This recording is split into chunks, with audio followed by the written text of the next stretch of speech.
Hello everyone, welcome to civil engineering dose.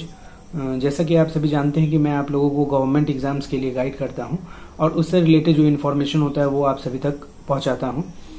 मैंने पहले भी बहुत सारे वीडियोस प्रिपरेशन से रिलेटेड किस तरह मैंने अपना सिलेक्शन लिया था एसएससी जेईई 2018 में सीपीडब्ल्यूडी डिपार्टमेंट में और रेलवेज में, तो उसी तरह आप लोग भी सिलेक्शन ले सकें। इसके लिए मैं पहले भी बहुत सारे वीडियोस बना के रखा हूं एसएससी जेईई का टेक्निकल नॉन टेक्निकल कैसे क्या तैयारी करना है। लेकिन ये जो वीडियो है वो फुल्ली डेडिकेटेड है कि किन सारे स्टडी मटेरियल्स को, बुक्स को हम लोग को जो है अपने प्रिपरेशन के टाइम में करना ही चाहिए, क्योंकि उसके अलावा सिलेक्शन नहीं होगा हमारा। ठीक है, हम लोग कितना भी नोट्स अच्छे से प्रिपेयर कर लें उससे नहीं होगा काम। एक्चुअली जो हम लोग को फोकस करना है, चीजों को ध्यान रखना है, वो सारी चीजें बताऊंगा इस वीडियो में। तो आप लोग अंत तक बने रहें और वीडियो को अच्छे से देखें। सबसे पहली चीज कि कोई भी लोग अगर प्रिपरेशन कर रहे हैं, मतलब स्टार्ट किए हैं या कहीं से आप कोचिंग कर रखे हैं या किसी ऑनलाइन सोर्स से पढ़ रहे हैं, तो सबसे स्पेसिफिक चीज होती है कि मुझे पूरे जो सब्जेक्ट है उसका नॉलेज होना चाहिए। ठीक है, मतलब अच्छे से वेल प्रिपेयर्ड हम लोग का नोट्स होना चाहिए, हम लोग अच्छे से उसको समझ के बनाए हों, क्योंकि जो लॉन्ग टर्म के लिए वही एक चीज है जो काम आएगी हमें, जो हमें बार बार रिवाइज करना होगा एग्जाम देने से पहले। ठीक है, तो ये चीजें हैं कि पहले हमारा नोट्स बहुत अच्छा बना होना चाहिए। आप कोई भी सोर्स यूज कर सकते हैं, मैंने पहले भी डिटेल में इसके बारे में बताया है।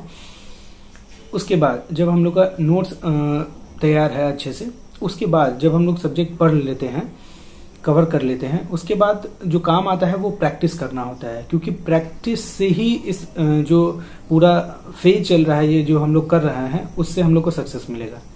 तो प्रैक्टिस के लिए सबसे पहला बुक जो है जो हम लोग को यूज करना चाहिए, मतलब इस प्रिपरेशन में, वो SSC JEE previous year book है। एसएससी जेईई का प्रीवियस ईयर बुक वो इस तरह का पूरा उसका सिलेबस है, पैटर्न है कि वो लगभग हर एक एग्जाम में जो है टच कर जाता है। तो सबसे पहले हमें उस बुक को अच्छे से सॉल्व कर लेना है। दूसरी बुक जो आती है वो है गुप्ता एंड गुप्ता की।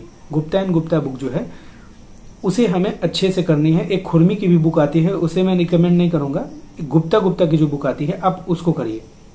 SSC JEE previous year Gupta इनकी बुक जो है वो। उसके बाद जो है आप जिस भी एग्जाम को टारगेट कर रहे हो, अगर आप बीपीएससी, यूपी, पीएससी, एई या अलग डिफरेंट जो जेईई के एग्जाम होते हैं, अगर आप उसको फोकस कर रहे हैं तो उसके प्रीवियस ईयर क्वेश्चंस को लगाइए। मतलब ये मैं चीजें बता रहा हूं कि अगर आप कोई भी सब्जेक्ट जैसे सॉइल पढ़ लिए, फ्लूइड मैकेनिक्स पढ़ लिए, उसके बाद का है कि ये सारी बुक आप लोग को लगानी है। SSC JEE previous year Gupta and Gupta, जिस भी एग्जाम को टारगेट कर रहे हैं उसका प्रीवियस ईयर क्वेश्चन, और साथ ही साथ आप लोग को जो है गेट का बुक भी रखना है और ईएससी प्रीवियस ईयर बुक भी रखना है। ठीक है, ऑब्जेक्टिव बुक की बात कर रहा हूं, जो गेट का ऑब्जेक्टिव बुक आता है प्रीवियस ईयर का, और ईएससी वॉल्यूम 1 वॉल्यूम 2 जो है, दो बुक जो आती है प्रीवियस ईयर की। अब बहुत लोग कहेंगे कि मुझे गेट नहीं करना, ईएससी नहीं करना, मैं फिर क्यों लगाऊं इन सारी बुक को, मुझे तो जेईई या एई लेवल का ही एग्जाम को क्लियर करना है। ये बहुत ही रिक्वायरमेंट है अभी के टाइम का, गेट और ईएससी के प्रीवियस ईयर को सॉल्व करना, क्योंकि आप लोग जो ट्रेंड देखेंगे, पेपर एनालाइज करेंगे तो आपको आइडिया लग जाएगा कि अब क्योंकि कंपटीशन लेवल थोड़ा बढ़ा है, तो इस कारण से जो एग्जामिनर है वो भी कंपटीशन लेवल को देखते हुए पेपर के पैटर्न को चेंज कर रहे हैं, तो इसलिए वो रिक्वायरमेंट है। अब गेट का पूरा क्वेश्चन नहीं लगाना है या ईएससी का पूरा क्वेश्चन नहीं लगाना है। गेट का भी जो है कुछ सेलेक्टेड सब्जेक्ट है उसका क्वेश्चन हम लोग को लगाना है। वो पता कैसे चलेगा, जब आप लोग तैयारी कर रहे होंगे, सब्जेक्ट्स को पढ़ रहे होंगे, और मैंने पहले ही बोला है कि SSC JEE Gupta and Gupta और प्रीवियस ईयर जो भी एग्जाम को आप टारगेट कर रहे हैं उसके पेपर्स को देख के आपको एक आइडिया, ब्रीफ आइडिया तो लग ही जाएगा कि किस लेवल का क्वेश्चंस पूछा जा रहा है, और लेटेस्ट वाला जो क्वेश्चंस पूछा जा रहा है उसको ज्यादा ध्यान देना है। पीछे भी सारा क्वेश्चन करना है, लेकिन लेटेस्ट वाले को ज्यादा ध्यान देना है। उसके बाद जो भी न्यूमेरिकल टाइप्स क्वेश्चन होते हैं गेट के लिए, जो है बेसिकली तो वो न्यूमेरिकल ही पूछता है गेट में, तो जो न्यूमेरिकल के अच्छे क्वेश्चंस जो एक्सपेक्टेड होते हैं पूछने के लिए, उन सारे सब्जेक्ट्स के क्वेश्चंस को कर लेना है। जैसे कि मैं बताऊं, सॉइल मैकेनिक्स के क्वेश्चंस को आप कर सकते हैं, ट्रांसपोर्टेशन को क्वेश्चन को कर सकते हैं, फ्लूइड मैकेनिक्स के क्वेश्चन को कर सकते हैं, जो ओसीएफ वाला पार्ट है उसके सारे क्वेश्चंस को अगर आप कर लेते हैं तो आपका लगभग जो है कवर हो जाता है फ्लूइड मैकेनिक्स का, ओसीएफ का अगर आप कर लेते हैं अच्छे से। तो ये सारी जो स्पेसिफिक टॉपिक्स हैं उस सबके आप न्यूमेरिकल्स को अच्छे से कर लें।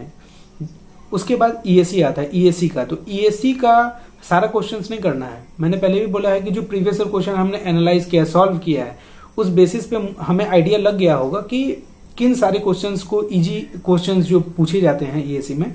आपने एसएससी जेईई में भी देखा होगा कि बहुत क्वेश्चंस अब ईएससी के आ जाते हैं, ठीक है। तो इसलिए हम लोग को वो करना जरूरी है स्पेसिफिक, मतलब ये जो सारा मटेरियल है वो आपके पास होना ही चाहिए। साथ ही में आपको एक हैंडबुक रखना है। हैंडबुक मतलब फॉर्मूला बुक जो आता है, मेडिजी का आता है, एक सिविल बूस्टर की बुक है। सिविल बूस्टर की बुक बहुत अच्छी है, मैंने देखी है, तो आप उसको ले सकते हैं। और टाइम टू टाइम उसको रिवाइज करते जाना है, फॉर्मूलाज को रिवाइज करते जाना है। इससे क्या होगा कि जितने भी रिक्वायरमेंट्स हैं वो आपकी फुलफिल हो जाएगी।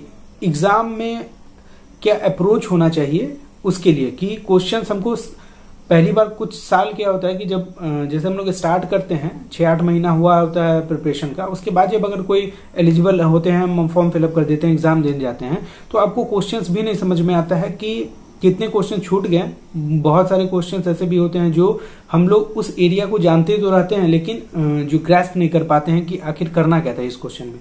तो ये सारा जो मैं शेड्यूल बताया हूं कि नोट्स अच्छे होने चाहिए, अच्छे से उसको प्रिपेयर करने के बाद, समझने के बाद, किसी भी सोर्स से आप समझे हो, उसके बाद जो है आपको ये सारी चीजों को फॉलो करना है, प्रीवियस क्वेश्चंस को लगाना है। और ये सारा चीज अगर हो जाए, ये सारा प्रिपरेशन का जो भी मैंने मटेरियल बताया है, ये सारा चीज अगर हो जाए और आपके पास टाइम हो, तो आप जो है प्रैक्टिस करने के लिए वर्कबुक जो आता है मेडिजी आईएएस मास्टर का, आप टेलीग्राम चैनल से जाकर डाउनलोड कर सकते हैं उसको, तो उसको भी आप सॉल्व कर सकते हैं, जो बहुत ज्यादा ही एफिशिएंट बनाएगा आपको एग्जाम्स को क्रैक करने में। और ये जितनी भी मैंने चीजें बताई हैं, ये सारा चीज करने के बाद जो है आपको साथ ही में क्या करना है, टेस्ट सीरीज देना है। कोई भी जो बेस्ट आपको टेस्ट सीरीज लगे, जो अभी मार्केट में हो, जो जिस एग्जाम को आप टारगेट कर रहे हैं उस बेस्ट जो क्वेश्चन बना रहा हो, उसको आप फॉलो कर सकते हैं, उसको टेस्ट सीरीज दे दीजिए। और साथ ही उसको एनालाइज भी कीजिए कि हमारी गलती कहाँ हो रही है। ये सारी चीजों को करने के बाद जो है आपको, जब आप एग्जाम देंगे, कुछ जरूर फेल्यूर होगा स्टार्टिंग में, लेकिन आप उस फील्ड में बहुत आगे हो चुके होंगे औरों की तुलना में, अगर आप इस चीजों को फॉलो करते हैं। क्योंकि मैंने यही सारे पैटर्न्स को, इसी सब चीजों को फॉलो किया था और मुझे जो है उसके बाद सफलता मिली, 3 सफलता मिली। तो आप इस सारे चीजों को फॉलो कर सकते हैं। और ये सिर्फ एक एग्जाम के लिए मैंने नहीं बताया है, ये अगर आप इतना कुछ कर लेते हैं अच्छे से, तो आप बहुत सारे एग्जाम एक बार में ही निकालेंगे। जब निकलने लगेगा एग्जाम, तो बहुत सारे एग्जाम्स निकलेंगे, वो जेईई के हों, एई के हों, कहीं मेट्रो में एग्जाम हो, वो सारे एग्जाम्स जो है क्लियर होने स्टार्ट हो जाएंगे, ठीक है। तो कोई भी अगर दिक्कत हो तो आप कमेंट सेक्शन में जाके कमेंट करके भी अपने डाउट को पूछ सकते हैं, टेलीग्राम चैनल ज्वाइन करके वहां डिस्कस कर सकते हैं। और इसी तरह के सारे वीडियोस को देखने के लिए जो है आप लोग चैनल को सब्सक्राइब कर लीजिए, वीडियो को लाइक कीजिए और शेयर कीजिए, जिससे कि मुझे मोटिवेशन मिले कि मैं लोगों को बता सकूं कि क्या सारी चीजें हम लोग को करनी चाहिए, जिससे हम लोग जल्दी से जल्दी जो है इस जो पूरा फेज है उससे निकल के एक सिलेक्शन ले सकें। Okay, thank you.